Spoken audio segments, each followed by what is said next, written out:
នៅថ្ងៃទី9 ខែធ្នូឆ្នាំ2025នេះភាគីថៃនៅតែបន្តរំលោភបំពានលើបទច្បាញ់និងសេចក្តីថ្លែងការណ៍រួមស្តីពីកិច្ចព្រមព្រៀងសន្តិភាពរវាងកម្ពុជាថៃ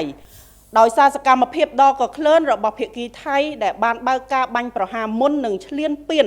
មកលើដែនអធិបតេយ្យស្របច្បាប់របស់កម្ពុជាកងកម្លាំងកម្ពុជាគ្មានជំរឿសអ្វីក្រៅពីការប្រើប្រាស់សិទ្ធិការពារខ្លួនក្នុងដែនអធិបតេយ្យនិងបូរណភាពទឹកដីរបស់ខ្លួនប្រយុទ្ធប្រឆាំងការឈ្លានពានខុសច្បាប់មកលើបូរណភាពទឹកដីកម្ពុជាដោយយោធាថៃដោយមានចែងនៅក្នុងមាត្រា51នៃធម្មនុញ្ញអង្គការសហប្រជាជាតិគិតនៅត្រឹមវេលាម៉ោង6ព្រឹក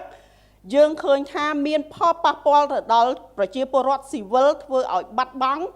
ជីវិតចំនួន7រូបនិងធ្វើឲ្យប្រជាពលរដ្ឋស៊ីវិលរងរបួសចំនួន20រូប